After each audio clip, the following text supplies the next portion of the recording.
తస్మాత్ త్వమింద్రియాణ్యాదౌ నియమ్య భరతర్షభ పాప్మానం ప్రజహి హ్యేనం జ్ఞానవిజ్ఞాననాశనం 41 కాబట్టి ఓ భరతశ్రేష్ఠుడా, మొదట్లోనే ఇంద్రియములను నియంత్రణలోనికి తెచ్చి జ్ఞాన విజ్ఞానములను నశింపచేసే ఈ పరమపాపిష్టి కామము, కోరికలు అనే శత్రువును నిర్మూలించుము. అన్ని అరిష్టములకు మూలకారణమైన కామాన్ని ఎలా అధిగమించాలో ఇక శ్రీకృష్ణుడు ఇప్పుడు వివరిస్తున్నాడు. కామము మానవ ఆత్మోద్ధరణకు ఎంతో హానికరమైనది. కామము యొక్క నిక్షేప స్థానాన్ని గుర్తింపచేసిన శ్రీకృష్ణుడు మొదట ఈ ఇంద్రియముల కోరికలను నిగ్రహించమంటున్నాడు. వాటిని పెంచుకోవటం మన దుఃఖాలకు మూలకారణం, వాటిని నిర్మూలించుకోవటం శాంతికి మార్గం. ఈ క్రింది ఉదాహరణని గమనించండి.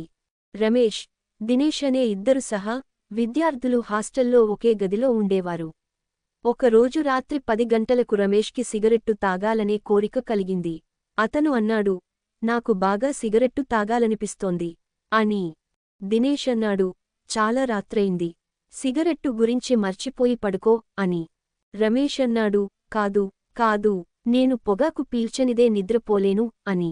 దినేష్ నిద్రపోయాడు, కాని రమేష్ సిగరెట్టు కోసం బయటికి వెళ్లాడు. అప్పటికే దగ్గరి కొట్లు మూసేశారు. చివరికి అతనికి సిగరెట్టు దొరికి, ధూమపానం చేసి హాస్టల్కి తిరిగి రావటానికి 2 గంటలు పట్టింది. ఉదయాన్నే దినేష్ అతన్ని అడిగాడు, రమేష్, ఎన్నింటికి పడుకున్నావు రాత్రి? మధ్యరాత్రి. నిజంగా? అంటే నువ్వు సిగరెట్టు కోసం 2 గంటలు వ్యాకులపడి, నీ ధూమపానం అయిన తరువాత మళ్ళీ నువ్వు 10 గంటలకు ఏ స్థితిలో ఉన్నావో అదే స్థితికి చేరుకున్నావు అని. అంటే నువ్వనేదేమిటి? అన్నాడు రమేష్. చూడు, 10 గంటలప్పుడు నీకు సిగరెట్టు మీద ఎలాంటి కోరిక లేదు, అప్పుడు ప్రశాంతంగా ఉన్నావు. తర్వాత నీకు నీవే వాటి మీద కోరిక పుట్టించుకున్నావు. 10 గంటల నుండి మధ్యరాత్రి వరకు సిగరెట్టు కోసం పరితపించావు. చివరికి ధూమపానం చేసిన తరువాత నీకు నీవే పుట్టించుకున్న వాంఛ తీరింది, ఇక నిద్రపోయావు. అదే నేను ఎలాంటి కోరికలు పుట్టించుకోలేదు, ఇక 10 గంటలకే ప్రశాంతంగా పడుకున్నాను. ఈ విధంగా శారీరక ఇంద్రియ విషయముల కొరకై కోరికలను మనమే సృష్టించుకుంటాం, తరువాత వాటిచే ఉద్విగ్నతకు లోనవుతాము. మనకు కావలసిన వస్తువు చేజిక్కిన తరువాత మనంత మనమే సృష్టించుకున్న రోగం నిర్మూలించబడుతుంది. దాన్నే మనము ఆనందం అనుకుంటాము. కాని మనలని మనము జీవాత్మగా పరిగణించుకుంటే మరియు ఆత్మ ఆనందమే మన లక్ష్యమైతే ఈ ప్రాపంచిక కోరికలను త్యజించటం సులువవుతుంది.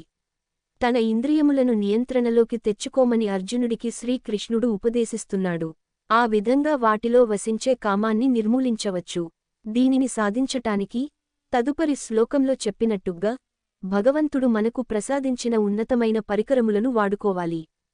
ఇంద్రియాణి పరాణ్యాహుః ఇంద్రియేభ్యః పరం మనః మనసస్తు పరా బుద్ధిః యో బుద్ధేః పరతస్తు సః 42 స్థూల శరీరం కన్నా ఇంద్రియములు ఉన్నతమైనవి, ఇంద్రియముల కన్నా మనస్సు ఉన్నతమైనది, మనస్సు కన్నా ఉన్నతమైనది బుద్ధి, మరియు బుద్ధి కన్నా మరింత ఉన్నతమైనది ఆత్మ. ఒక తక్కువ స్థాయి అస్తిత్వాన్ని దాని యొక్క ఉన్నతమైన అస్తిత్వంచే నియంత్రించవచ్చు. భగవంతుడు మనకు ఇచ్చిన పరికరముల వివిధ స్థాయిలను శ్రీకృష్ణుడు విశదీకరిస్తున్నాడు. ఈ శరీరం స్థూల పదార్థంతో తయారైంది. దానికన్నా ఉన్నతమైనవి 5 జ్ఞానేంద్రియములు: రుచి, స్పర్శ, చూపు, వాసన మరియు శబ్దముల అనుభూతిని గ్రహించేవి. ఇంద్రియముల కన్నా మించినది మనస్సు. మనస్సు కన్నా ఉన్నతమైనది విచక్షణా శక్తి కలిగిన బుద్ధి. కాని ఈ బుద్ధి కన్నా మించినది దివ్య ఆత్మ. ఈ అధ్యాయపు చిట్టచివరి శ్లోకంలో చెప్పబడినట్టుగా ఇంద్రియములు, మనస్సు, బుద్ధి మరియు ఆత్మల ఆధిపత్య క్రమం యొక్క జ్ఞానాన్ని మనము కామాన్ని కూకటి వేళ్లతో పీకివేయటానికి ఇక ఇప్పుడు ఉపయోగించుకోవచ్చు.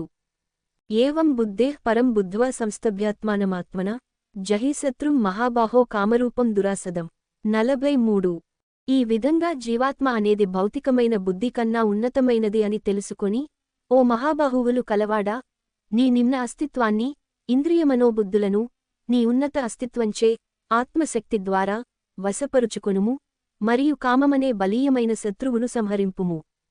ముగింపుగా శ్రీకృష్ణుడు కామమనే కోరికలు శత్రువుని ఆత్మజ్ఞానం ద్వారా నిర్మూలించమని ఉద్ఘాటిస్తున్నాడు. ఆత్మ అనేది భగవంతుని అంశము కాబట్టి అది దివ్యమైనది. అంటే అది కోరుకునే దివ్య ఆనందం దివ్య వస్తువు ద్వారానే లభ్యమవుతుంది. ఎందుకంటే ప్రాపంచిక వస్తువులన్నీ భౌతికమైనవే. ఈ భౌతిక విషయములు ఆత్మ యొక్క గాఢమైన అంతర్లీన తపనని తీర్చలేవు కాబట్టి వాటి కోసం కోరికలను సృష్టించుకోవటం నిష్ప్రయోజనమైన పని. మనం ప్రయత్నపూర్వకంగా మన బుద్ధికి ఈ ప్రకారంగా ఆలోచించటానికి తర్ఫీదు ఇవ్వాలి. ఆ తరువాత దానిని మనస్సు, ఇంద్రియములను నియంత్రించటానికి వినియోగించాలి. కఠోపనిషత్తులో ఈ విషయానికి ఒక రథం ఉదాహరణ ద్వారా చాలా అద్భుతంగా వివరించబడింది.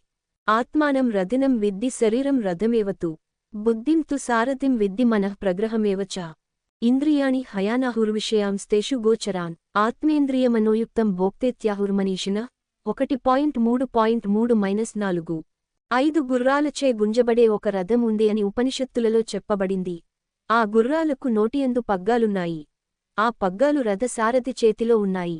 ఆ రథం వెనుక భాగంలో ఒక ప్రయాణీకుడు ఉన్నాడు. అసలైతే ఆ ప్రయాణికుడు రథసారథికి దిశానిర్దేశం చేయాలి. సారథి అప్పుడు పగ్గాలతో గుర్రాలకి దిశానిర్దేశం చేయాలి.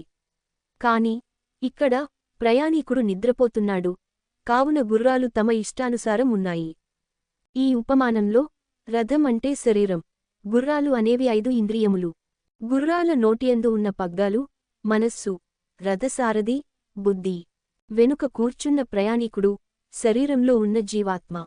ఇంద్రియములు, గుర్రాలు భోగాలని కోరతాయి.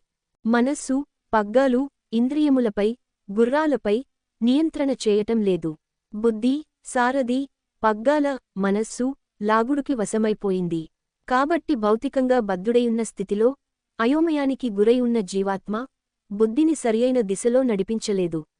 ఈ స్థితిలో రథం ఎట్లా పోవాలి అన్న విషయాన్ని ఇంద్రియములే నిర్దేశిస్తాయి. ఇంద్రియ సుఖములను జీవాత్మ పరోక్షంగా అనుభవిస్తుంది, కాని అవి దానికి సంతృప్తిని ఇవ్వలేవు.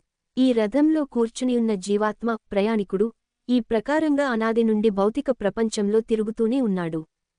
కాని ఒకవేళ జీవాత్మ తన ఉన్నతమైన స్వభావం పట్ల మేల్కొని చురుగ్గా వ్యవహరిస్తే అది బుద్ధిని సరైన దిశలో పెట్టవచ్చు.